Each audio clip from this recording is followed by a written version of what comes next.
A real good question to ask is, how safe are cell phones? Are cell phones dangerous to our health? It's a question I've always wondered about, and it's actually made me limit my cell phone use. So here's what we know so far. We live in a time now of unprecedented exposure to all sorts of electromagnetic radiation.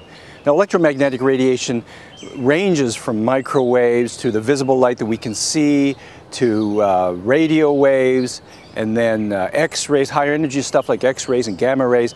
And the radiation that we're talking to is radio frequency radiation, which has nothing to do with the high energy stuff of X-rays and the ionizing radiation. That means radiation that can damage your DNA. That you would get from, let's say, a radioactive material. So we're talking about the lower energy radio frequencies that we can't see, but we're surrounded by them. I mean, think about it, radios, television signals, and all of the cell phones signals, tens of millions of cell phones being used just in Canada. So the question is, how dangerous is it? And you know, lots of studies have been done so far. There was a huge one done in Denmark, 420,000 people studied, 50,000 of them who had used their cell phones for over 10 years.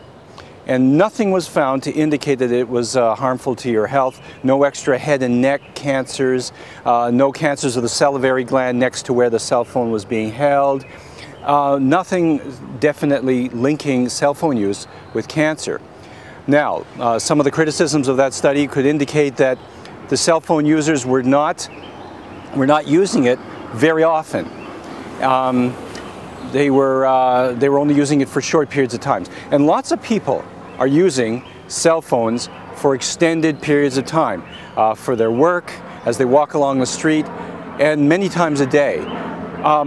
One of the things about cancer studies is how long has a person been exposed to the particular cancer-causing agent.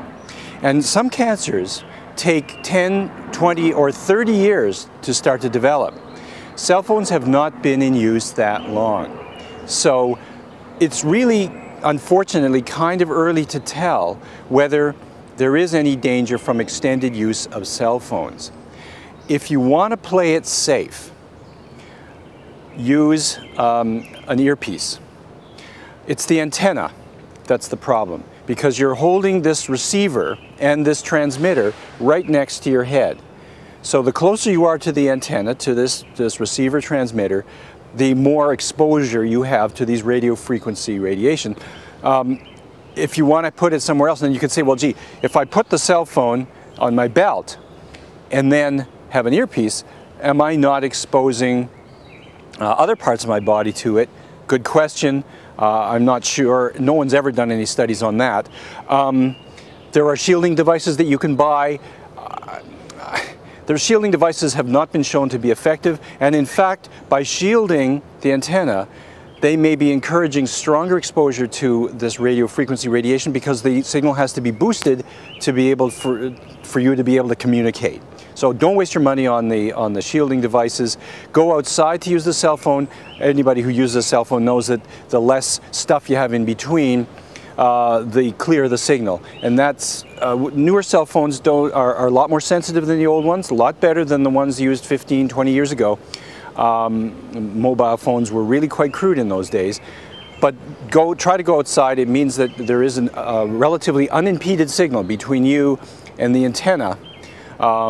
And it means that your exposure to the strength of the radiation is less, if you want to play it safe. Again, we don't know if there's any one-to-one correspondence between cell phone use and development of cancer, but if you want to play it safe, what would be really creepy is if we found out in 5 years, 10 years after people have been using these cell phones for more than 20 years, if we all of a sudden found that, oops, we should have been more cautious with the placement of the phones.